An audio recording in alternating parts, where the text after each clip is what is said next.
Welcome back to Raw AI Solutions, the podcast where we explore how business leaders are navigating the fast-moving world of AI and digital transformation. I'm your host, Denise Powell, and today we are joined by Delma Iris Ramirez, CEO and founder of NoHarm. So Delma, welcome to the podcast. Thank you, Denise. A pleasure to be here. So Delma, would you mind kicking us off and just telling the audience a little bit about yourself and your organization, NoHarm? Sure. So as you mentioned, Denise, I'm CEO and co-founder of NoHarm. NoHarm is a marketplace of climate tech solutions where we match buyers and sellers in order to increase the implementation and adaptation of climate technology. In order to do this, we do leverage AI. So similar to, let's say, a Amazon marketplace, right? You go in, you start shopping, but oftentimes you're not sure what you're looking for. You know, perhaps you want running shoes, but you don't really know the brand, you don't know the color. But perhaps, right, if there was a model that asked you your favorite color, if it asked you what you like to do, what you want to train for. So it's more of an interactive approach, if you will, to shopping. In this case, climate technology shopping. So very, very niche industry and very technical and complex. So our goal is to simplify it for the end user. So that's interesting. Climate technology, what is that? Yeah, great question. Oftentimes, similar to sustainability, when we say this word, often people think recycling, right? But as you may know, Denise, the kind of larger concept of sustainability spans across all types of segments, right? So bringing it back to climate technology, oftentimes, again, similar to sustainability, where people think recycling, in climate tech, people think solar panels, right? They think wind turbines. And yes, these are climate technologies. But the truth of the matter is that climate technology also has a wide definition and, again, a quite technical one as well.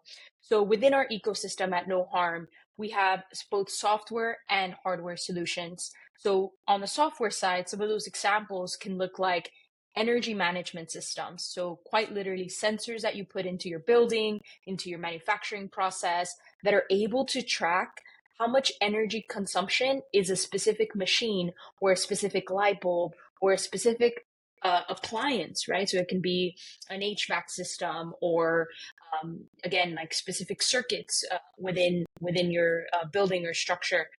And that's an energy management system. Or it can be geospatial heat mapping. So again, satellite imagery that's able to understand if you're a builder, right? Or you're developing urban planning for your community and you want to know where to put a school or where is the best place to set up a park or a fountain. In order to understand where that is, you need climate technology. You need to understand the data in order to then create a community, a living space that is not only beneficial for, again, the community and its citizens and the people using it, but also cost saving, again, energy efficient, water efficient, resource conserving, essentially.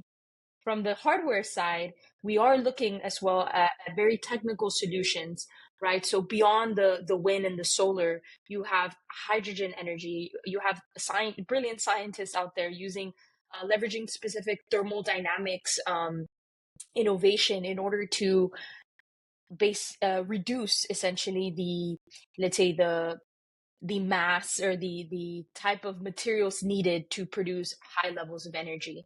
So think of waste to energy, for example, or heat to energy. So converting a specific machine's heat in a manufacturing process to energy and that conversion and that cycle, or capturing a lot of different types of energy into batteries at various sizes, optimizing the grid technologies.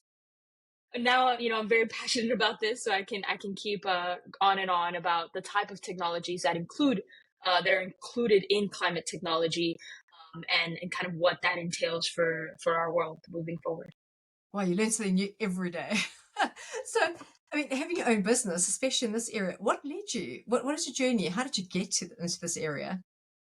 Yeah, so I would say it was not a straight path. Um, when I was in university, and sometimes people are the face, the age, it's can be deceiving. To university, we didn't have a curriculum for sustainability studies, right? So I had to create that journey for myself, and that was quite intricate. And although I do wish, I believe students today have a lot of opportunity to pursue this track now in a more structured way. I'm actually glad that I didn't have that structure, because I was able to think holistically, to think systematically. So I majored in international studies with a track in diplomacy, understanding people and systems and how those systems interact with different cultures. I also had two minors in Arabic and psychology, which led me to the Middle East, where I studied Arabic. In one of those experiences in the Middle East, the study abroad program that took me from Texas to Jordan and then to the UAE.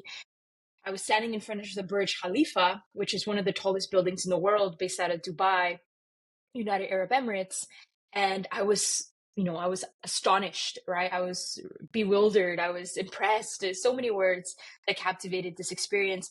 But I would say that my first thought was, wow, if humanity has the intelligence, the capital, the grit, the willingness to define an engineering feat, right? I mean, this is an incredibly tall building and in very windy environments with sand and et cetera, et cetera. Nevertheless, it's still standing. What can't we do? The possibilities are endless.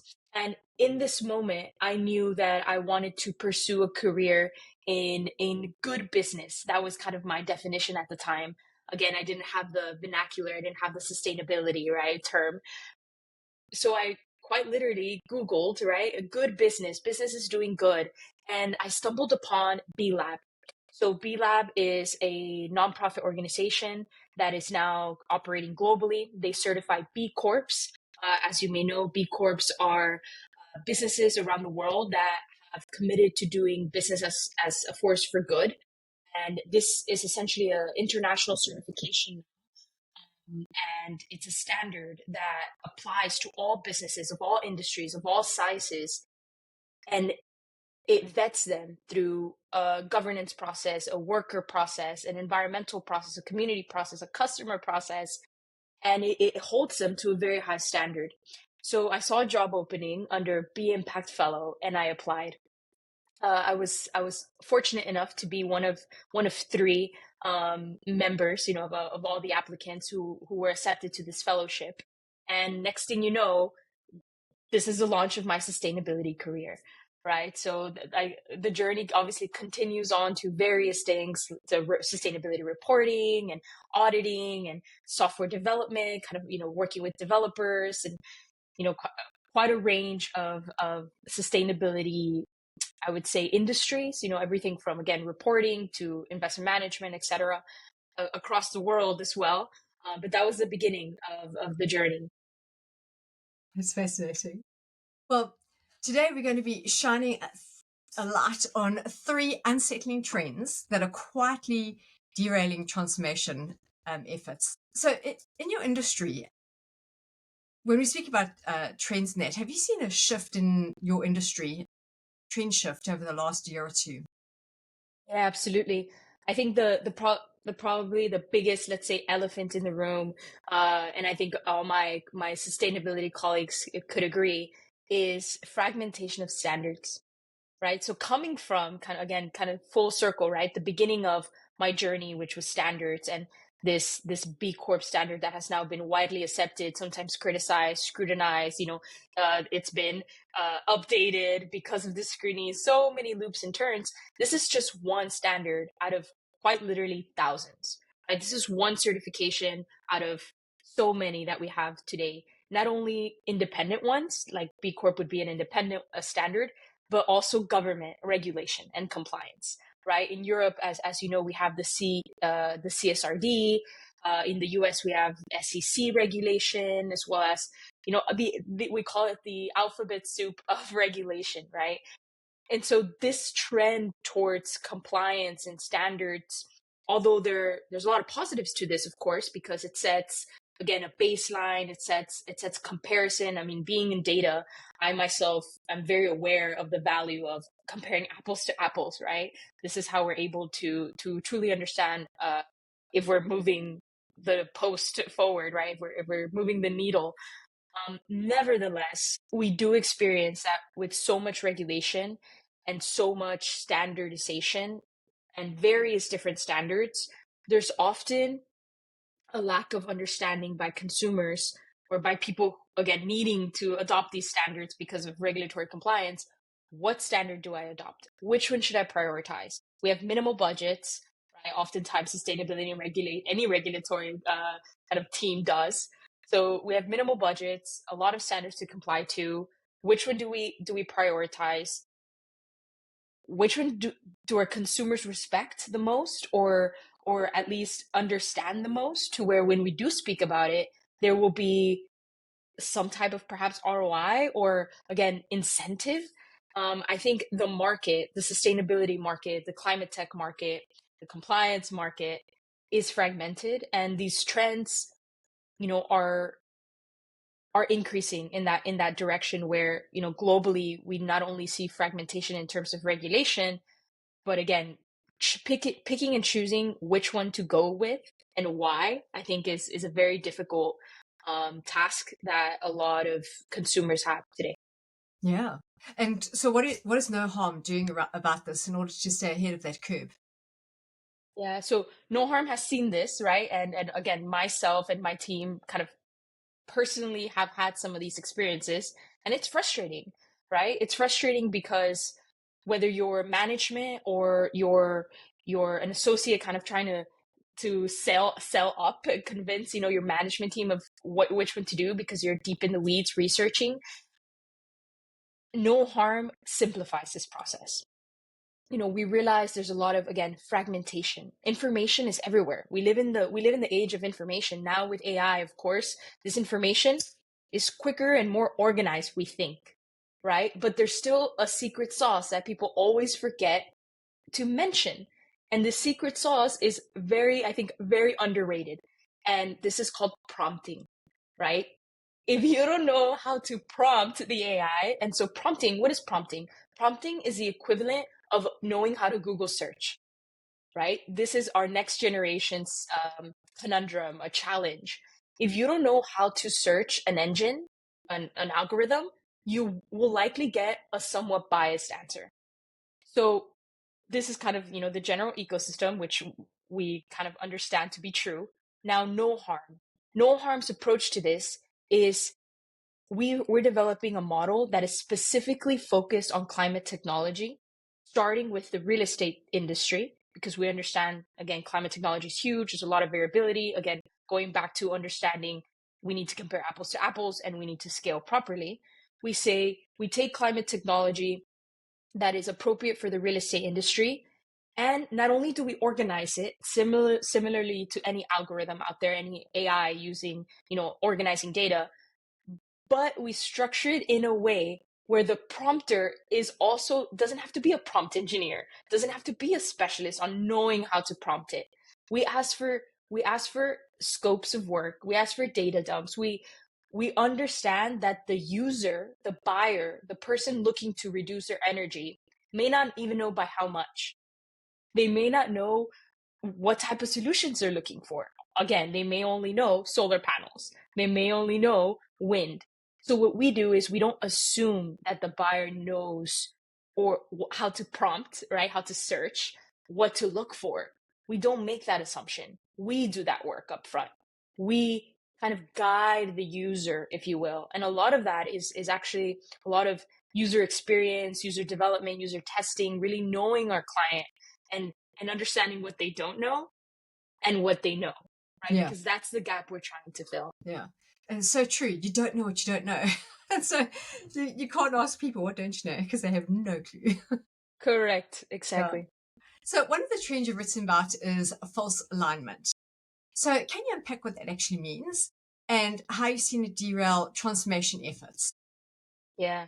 That's also, false alignment. So for me, the word that stands out in that phrase, Denise, is false, right? I think whether it's new media, kind of on our phones every day through all social media, whether it's kind of the news, again, kind of from a governance perspective, false is a very big problem, because when we're unable to understand what is real and what is truth, right? This creates distrust.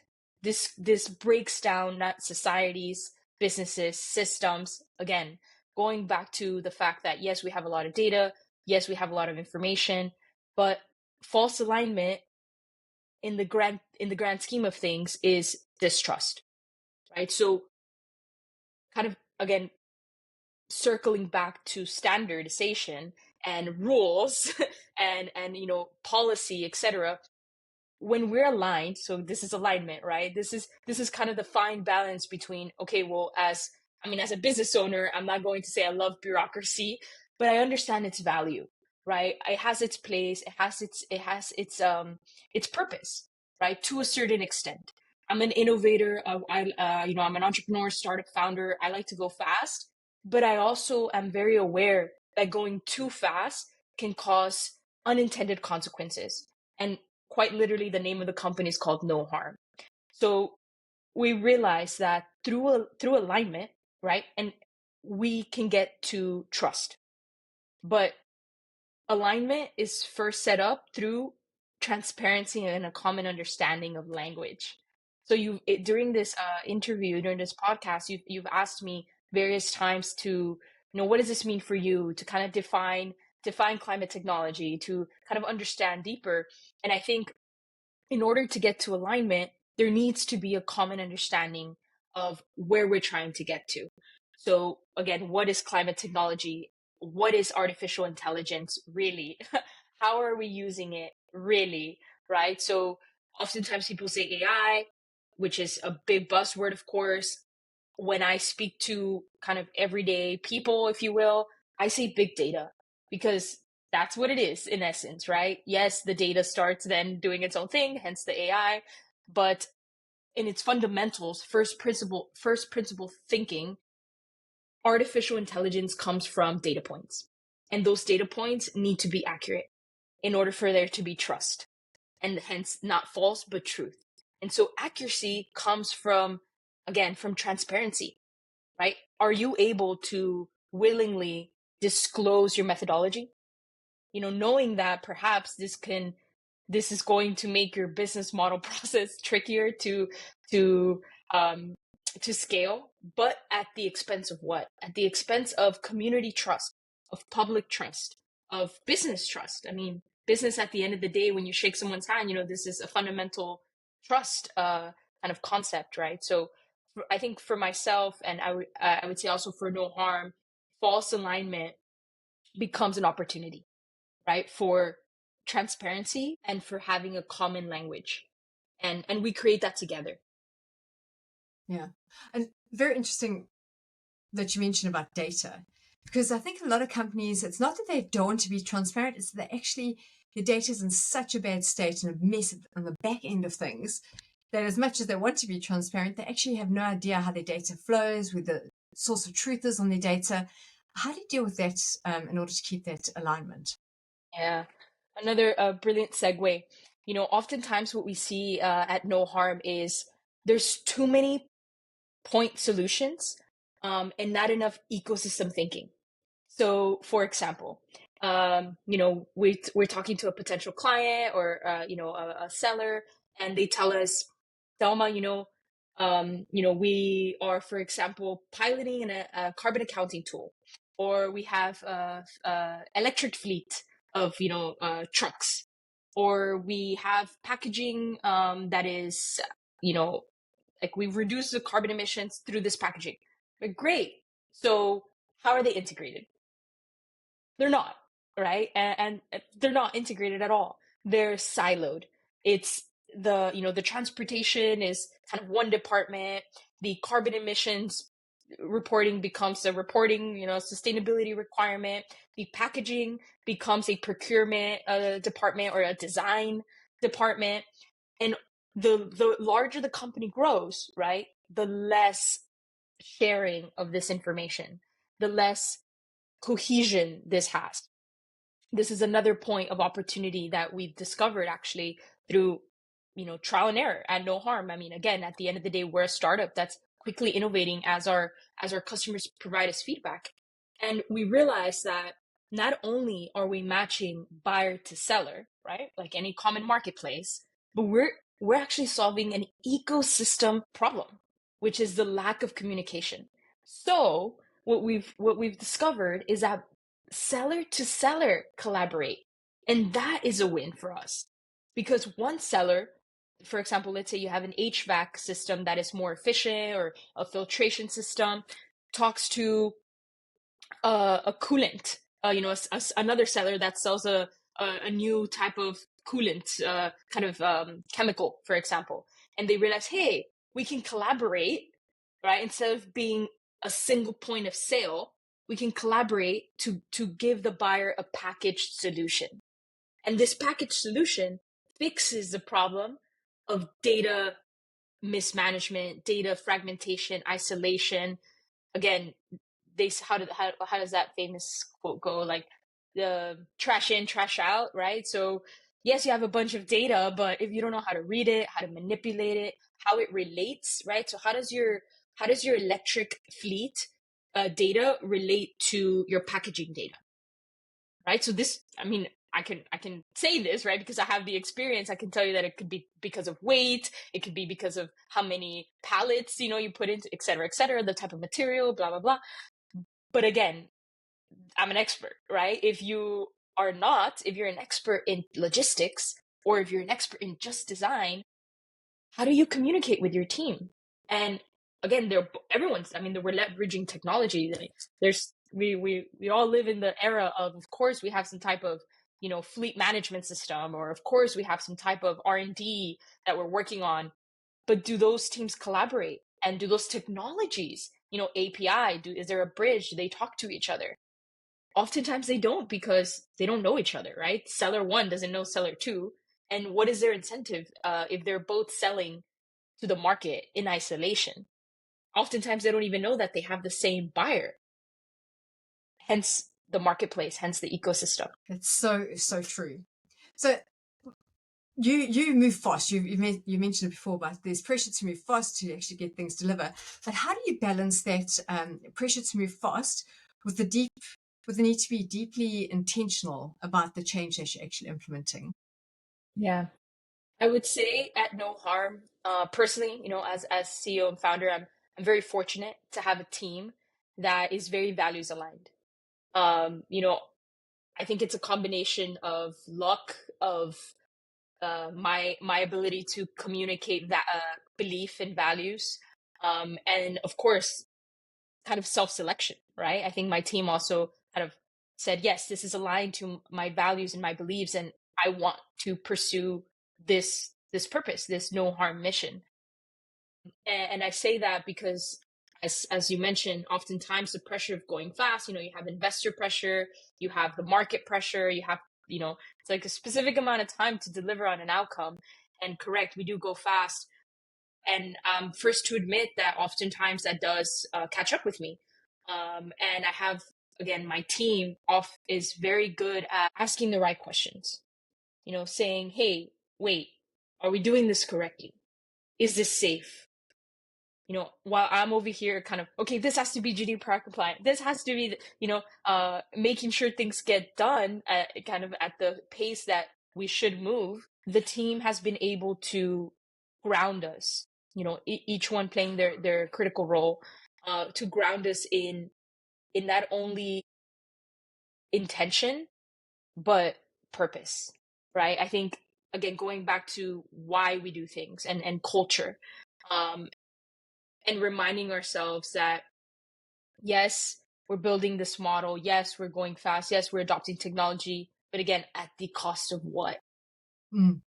Yeah. So if we have a client that says, hey, this is not resonating with me, or I don't understand this onboarding process, or why are you asking for this data? Us taking the time to not only explain to them and understand them, but also then taking that information, that feedback, and saying, okay, should we do it like this? Why are we doing it like this?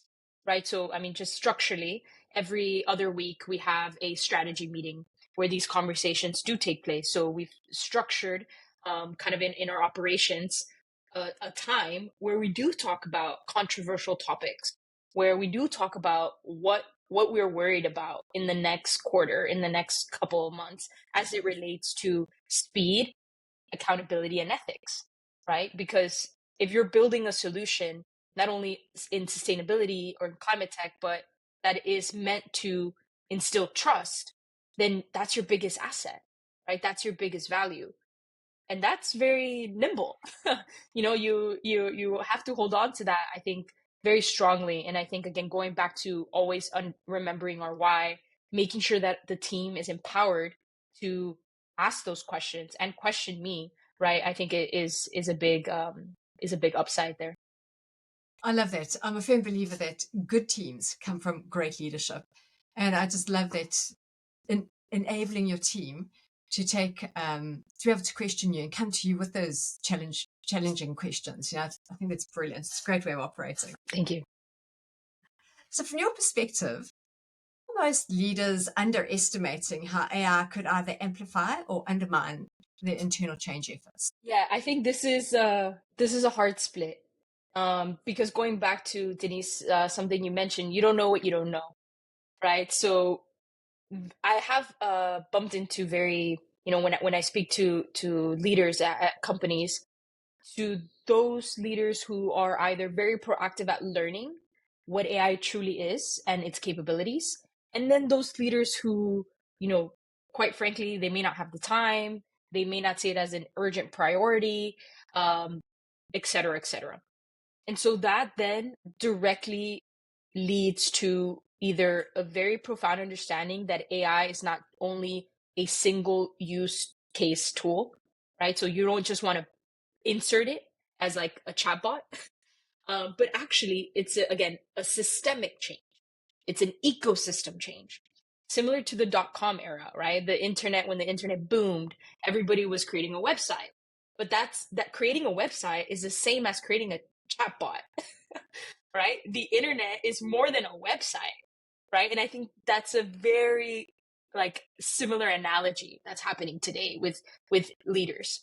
They're taking AI as kind of an add-on, a plug-in, if you will, versus an ecosystem change, right? So when I talk to my CTO and my tech team, we often talk about, okay, how are we integrating our AI not only in our model but in our procedures? How are we automating? How are we integrating this tool? This very powerful tool that allows us to scale at a very low cost margin and at hyper speeds across our organization. And again, developing that acumen of understanding, you don't need to be an AI developer to understand, again, how to prompt, how to integrate it within the team. And so what we see in the market, again, is this disconnection between everyone knows they need to have it because it's, again, a buzzword. Similar to the .com era, it's like, oh my God, something's coming. Am I going to miss it? Is it going to kill me? Is it going to kill my business? So it's this kind of like urgency, fear, unknown, maybe some fear mongering as well, right? And I mean, there's obviously some things we should definitely be cautious of when it comes to how we build algorithms. But again, I think the biggest gap is knowledge, and to what degree, right? To what degree do we spend hours and trainings and just learning about it? Is it a leadership responsibility? Is it a technical responsibility? And I think all of that is misconstrued. We haven't ascertained, we haven't kind of fully adopted a practice of, yes, everyone needs to know how to do this, versus, oh no, let's just leave that to the techies, as they say. Personally, I would urge anyone listening to this, and I'm sure this is why you have this podcast as well, to bring that awareness, which is great, is similar to the internet era. We're in the artificial intelligence era. And everyone had to learn the internet. I mean, quite frankly, everyone has it right on their phones. Everyone has the internet on their phones now. AI will be similar. With a basic understanding, again, leaders don't have to be experts, because I myself am not a coder, but I understand it enough to talk to my team about it, to understand its risks and its opportunities. And I'm not I'm not like the expert of artificial intelligence, but I do continuously develop my skills, because similar to the internet, it's an evolving technology that will continue to evolve. I cannot say, no one actually can say, oh, now I know everything to know about artificial intelligence, right? There's no way. It's going to be continuous learning. And similarly, how leaders do a lot of kind of, training on leadership styles and self-development and coaching. I think artificial intelligence is just going to be another one of those tools in the toolbox that leaders have to be familiar with, again, across the organization. Yeah, or you're going to get left behind. So if you have to summarize the 3 disturbing trends threatening transformation success in 2025, what would those 3 massive ones be? Yeah, I think, you did touch on one, Denise, that often keeps me up at night, I'll admit. And it was reported by the World Economic Forum this year to also be a really, really big threat, which is digital distrust, right? Again, if we don't trust our infrastructure, our community, this is just bad news. Bad news for really for everyone. Trusting that we're safe, that the labels that you read on a packaging are true. Everyone, I mean, I'm very health conscious, and I always look at the back of the label and I see how many calories, how much sugar. Imagine if we didn't trust those labels, how would we make purchases, right? So I do think that that's a very disturbing trend that at NoHarm, and I'm sure across the world in a lot of industries, a lot of people are working very hard to make sure that that system of trust is intact as AI and digitalization just rapidly increases across the world. Another big one I would say is there's been a trend from greenwashing to greenhushing. This is something that we've noticed quite a bit, where now we're not greenwashing, we're just simply not saying anything, hence greenhushing, right? And I do think, again, that correlates very well with people don't want to be wrong, people fear being canceled, right? Being shamed by the public. There's a lot of that digital bullying, perhaps at a company level, right, going on.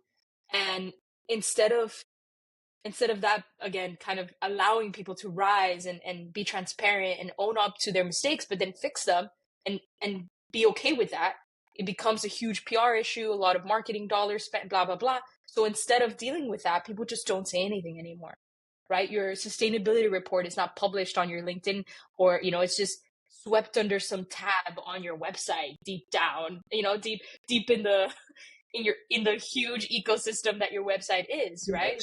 Yeah, like you try finding like a large company's sustainability report. It's there, but you have to go through a lot of clicks to find it. And again, I don't think this is a positive thing. I do believe that companies make mistakes just like people make mistakes. They're under more scrutiny because, again, obviously they have with more power comes more responsibility.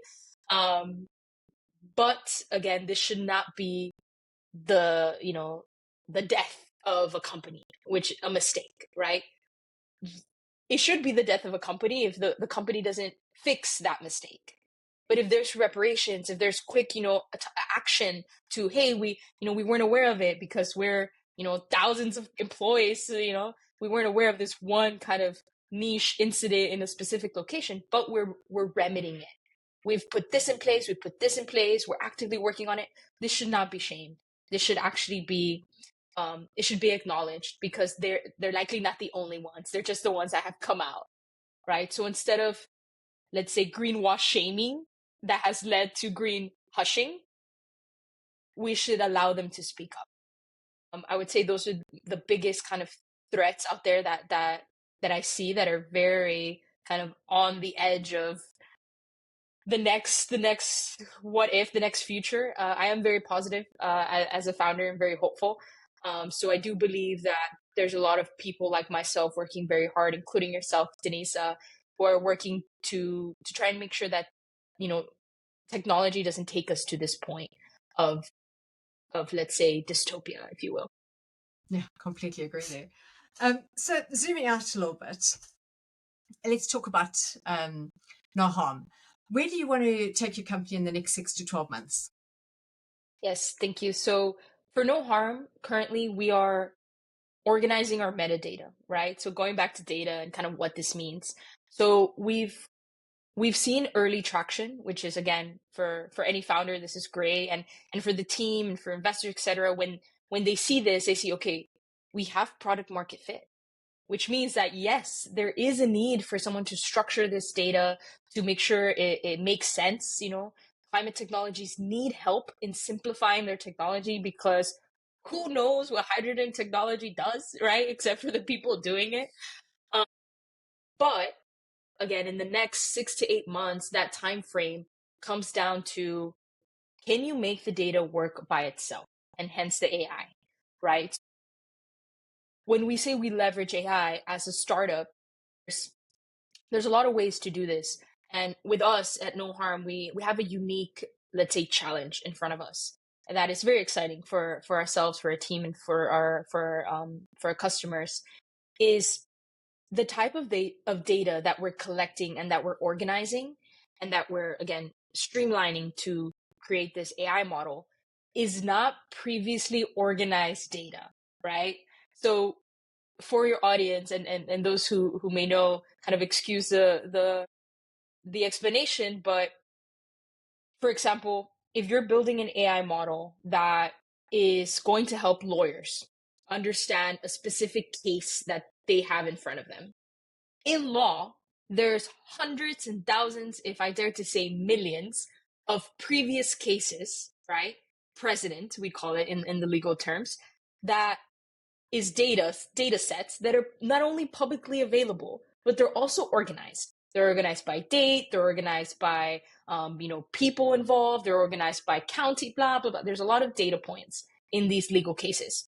So if you're building an AI model for the law industry, you have this data set that is not only organized, but public.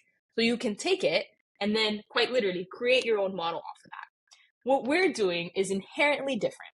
At NoHarm, in the next 6 to 8 months, what our biggest challenge is now taking the unique data sets of innovative climate technologies. So when I say innovative, some of these technologies have maybe, like 2 to 3 years in existence.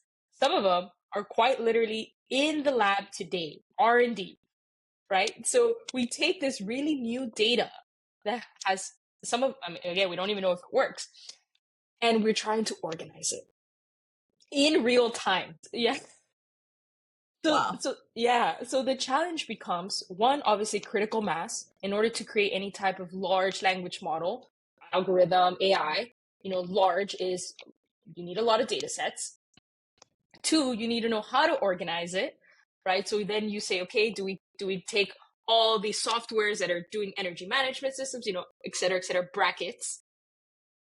Yeah. So, without going too much into details, our next challenge is making sure that our data makes sense, right? It makes sense for the clients. It makes sense for the future, because more of these technologies are coming up every day. I mean, AI itself needs energy, right? So that's one of the AI's biggest challenges is AI infrastructure. Yes, it's in the cloud, you're typing it in, but I'm sure a lot of the audience knows that you need a lot of data centers, you need a lot of water, you need a lot of energy.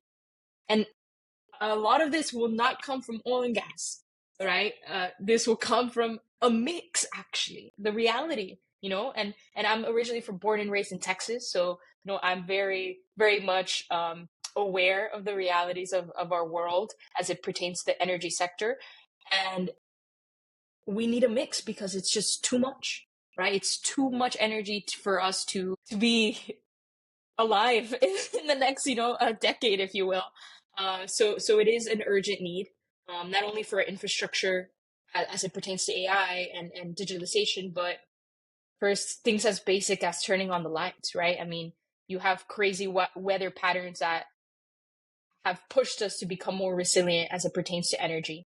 And in order to be more resilient, we need to understand our options. What options are there for us to adopt different technologies based on our location, our risks, et cetera, right? And all of this is what we're trying to organize in real time and push it forward to our clients. So if you had to resolve one issue right now, at a click of a finger, what would it be? It would be people's ability to understand the value of sustainability. Love that. Love that. Delma, before we wrap up, what's one piece of advice that you'd either give someone who's embarking on this journey, or something that you'd have told yourself before you embarked on this journey? What's one piece of advice you would give them? The piece of advice would be to really understand why you're doing it. It's very, very challenging. Like, there's probably one of the most challenging things I've done in my life. And the challenge is not one challenge, right? So it's so many challenging things, but they're all encompassed in one. It's, self-determination, team management. It's just like so many skills that it takes to launch a business and to be a tech startup founder.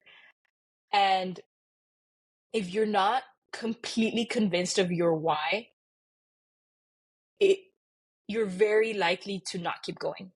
You're very likely to find excuses to work less, or, find distractions, or just, not go to the level of intensity that it requires you to go at.